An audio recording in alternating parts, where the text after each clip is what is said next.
Malignant melanoma, one of the few malignant skin cancers that can actually kill you, thanks to its potential to metastasize rather rapidly, thereby making it increasingly crucial that you diagnose it accurately and at the earliest, which is essentially the purpose of this lecture. Quite a scenic picture of the radiant sun. But now, you might want to reconsider stepping outdoors without sunscreen, since melanoma is strongly linked to UV radiation exposure from the sun. UV radiation induces DNA damage, leading to accumulation of mutations inside the melanocytes over time. However, it's not the only causative factor. Here are some other etiological factors. UV radiation or sunlight exposure over the course of your life is the most important etiological factor for melanoma, but genetics can also play a role, as seen in the autosomal dominant inherited disorder dysplastic nevus syndrome, also called as familial atypical mole syndrome, where multiple dysplastic nevi and melanomas tend to develop. Also, melanomas are most commonly seen in light skinned populations, more in the white population than the black or the Asian populations. Now, let's take a look at the histology of normal skin before we dive into the details of melanoma.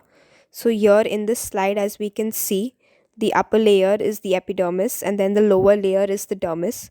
Even in the dermis, I have labeled the dermis into two sections. So, the upper half is like your dermal papillae, which is basically looser connective tissue, whereas below we can see like more dense irregular connective tissue, and that is your reticular dermis. So we have your stratum corneum, stratum lucidum, stratum granulosum, stratum spinosum, and your stratum basal at the lowest layer. And it is in this layer that we have certain small cells which almost look like they are dendritic because they have like dendritic processes. These cells in the basal layer are your melanocytes. Understanding the molecular basis of melanoma is extremely important, especially with the new modalities of treatment that are being developed. So, the CDKN2A gene, which is actually a tumor suppressor gene, which gives rise to the proteins P16 and ARF. P16 basically is an inhibitor of the cyclin dependent kinase 4 and 6, whereas ARF inhibits the MDM2 protein, which degrades the P53. So basically, these proteins stop the cell cycle progression and arrest the cell in the G1 phase of the cell cycle. So there are loss of function mutations in this gene, which leads to transformation. The next genes are the RAS and the PI3 AKT pathway and BRAF. These are pro growth signaling pathway genes, and they are gain of function mutation can lead to melanoma. The other one is the activating mutations in the KIT receptor, which is a tyrosine kinase receptor. An important point to notice over here is that melanomas arising in non-sun exposed cutaneous sites mostly have these kind of mutations or mutations in the KIT receptor. Mutations in the TERT gene is the most common. Actually, it's not the TERT gene, but it's the promoter of the TERT gene which has the mutations, and they are seen in roughly 70% of tumors.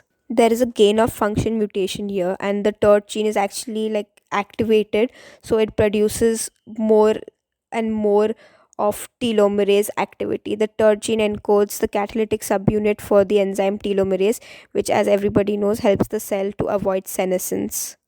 And lastly, we have the NF1 gene or the neurofibromatosis 1 gene, which is actually a negative regulator of RAS. So it's like a tumor suppressor gene. So these also tend to have loss of function mutations. Now this is how growth factors normally activate signaling circuits involving the receptor tyrosine kinases. So the receptor tyrosine kinases activate RAS, which then can activate the PI3K AKT pathway, which ultimately leads to survival of the cell, or the BRAF pathway, which activates the cyclin dependent kinase 4 and 6 and leads to proliferation of the cells. The P10 is a tumor suppressor gene which can inhibit the PI3K AKT pathway, and P16, as I mentioned before, inhibits the CDK4 and 6. Now, how would you identify or evaluate a patient in the clinic who comes with melanoma? So, here's a very popular mnemonic ABCDE.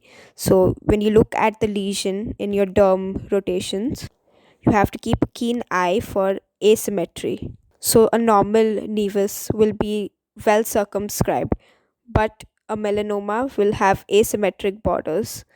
It will be asymmetric and will have irregular borders. There will be variation in the color of the mole, or you could say the nevus or the lesion. So it will be red, it can be white, and there can be hypopigmented zones, especially where the tumor cells have regressed, and then blue tones, brown, black. So there's a lot of variegation in the color, and the diameter will be greater than 6 millimeters, and also there will be evolution of the lesion over time, and especially it grows very rapidly, and the surface also is very variegated in appearance. There are two growth phases of melanoma, the radial growth phase and the vertical growth phase, which are basically as the name suggests. So, the radial growth phase is actually a horizontal spread of the tumor or of the melanoma within the epidermis and sometimes the superficial dermis. Basically, during this stage, the tumor cells lack the capacity to metastasize, so it can't move really deep into the dermis. It stays restricted to the epidermis and the superficial dermis. But after like a variable period of time, the melanoma shifts from a radial phase to the vertical growth phase, and during this phase these cells now get or uh, take the capacity to metastasize, and now they grow vertically deep into the dermis. And now this is like really dangerous, because if it grows more than 1 millimeter in depth, it's mostly metastasized throughout the body. There are four major types of melanoma: the superficial spreading melanoma, nodular melanoma, lentigo maligna melanoma, and the acral lentiginous melanoma. So, let us correlate the growth phases and the types of melanoma. So, the radial growth phase shows a characteristic few types a few characteristic types of melanoma. So the superficial spreading melanoma, the lentigo maligna melanoma, and the acral lentiginous melanoma all fall under the radial growth phase of the tumor, whereas the nodular melanoma falls under the vertical growth phase. And it's kind of common sense, because if it grows vertically, I mean vertically deep into the dermis, it's like a more dangerous one, so there's more proliferation of cells, so you can see a nodule outside. This is a histopath slide of the superficial spreading type of melanoma. As we can see over here, there are irregular nests. You can see those small bundles, like, yeah, circular bundle shaped cells present within the dermis. These are like irregular nests of melanoma cells. And also we can see like some inflammatory cells below in the dermis.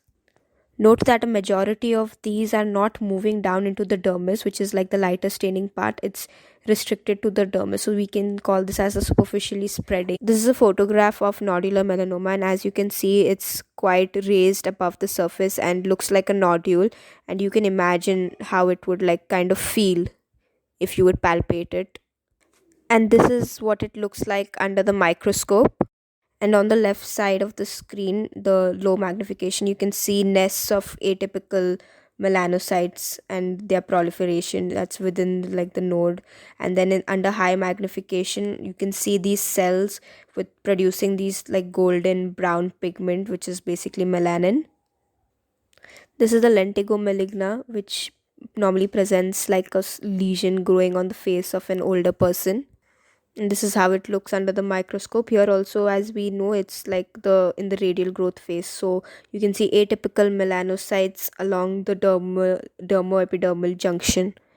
There's not much of it inside the dermis, but there are inflammatory cells again. The acral lentiginous melanoma, this is a photograph of an acral lentiginous melanoma. It's actually the most common type of melanoma, and it involves sun exposed unrelated to like sun exposure. And acral basically means extremities, and this is like the foot. like the sole of the foot of a person, and you can see these asymmetric dark brown macules with irregular borders and like different colors. For the management of melanomas, we perform excisional biopsies on suggestive lesions. So basically the treatment is surgical, and we also have some targeted therapies, as I mentioned before, against BRAF and RAS. So we have BRAF and RAS inhibitors, since melanomas are actually quite resistant to traditional chemotherapy and radiation treatment. So we use these kind of newer targeted therapies. Also, the newer one which is evolving is immune checkpoint inhibitors, since melanomas are actually inherently immunogenic, which means it produces a host immune response normally. So we have developed many therapeutic regimens where antibodies are used, and these antibodies inhibit immune checkpoint proteins such as CTLA4 and PD1. So this increases the T cell responses and enhances the T cell immunity, and helps these T cells recognize new tumor antigens or tumor neoantigens. But this field is still improving and still developing, because there's a risk of autoimmune attacks and other toxicities. Lastly, let's talk about the prognostic factors for the melanoma. So let's take a look at sentinel lymph node biopsy first, because melanomas usually metastasize to their regional lymph nodes. And even if there's like a small number of melanocytes found in the lymph nodes or in the sentinel lymph nodes or the surrounding lymph nodes, then it's actually a very bad prognostic sign. It shows that the cells have metastasized. It's actually, yeah, it's very bad in prognosis. So here is a lymph node. As you can see below, you can see like there are melanocytes, and you can understand that they are melanocytes because of they are like the pigment producing cells. So you can see that already the metastasis has started to the regional lymph nodes.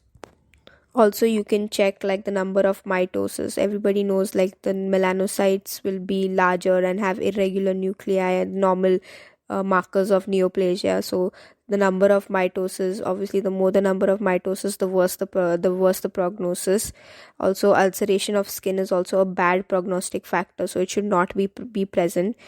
Presence of infiltrating lymphocytes. So if there is more infiltrating lymphocytes, shows a stronger host immune response. So it's a good prognostic factor. Now the last one is the Breslau thickness, which is the most important, and which is basically we measure the tumor depth of invasion. So here we can look at this diagram over here. So we see that in the subsequent levels 1 2 3 4 5, the tumor cells are going more and more down below. So as it moves from 0 to 1 millimeter depth and then 1 to 2 millimeter depth, we can see that the 10-year survival rate is decreasing. The other scale on top is the Clark scale. It was used before, not no longer used now. It was the same thing basically. It measures the tumor depth of invasion, but it's based on the anatomical separations like dermis, epidermis, based on that, not based on the depth of invasion. The depth of invasion is Breslau, and that's a better indication, because normally even like I told you, right, like when it goes like to about 1 millimeter, it's a bad prognosis factor. So that's why we consider Breslau, whereas Clark's will consider like a very later stage. So that's the end of our topic, guys. Thank you for patiently listening. Don't forget to like, share, and subscribe. And if you have any questions, you can write them down in the comment section below. See you next.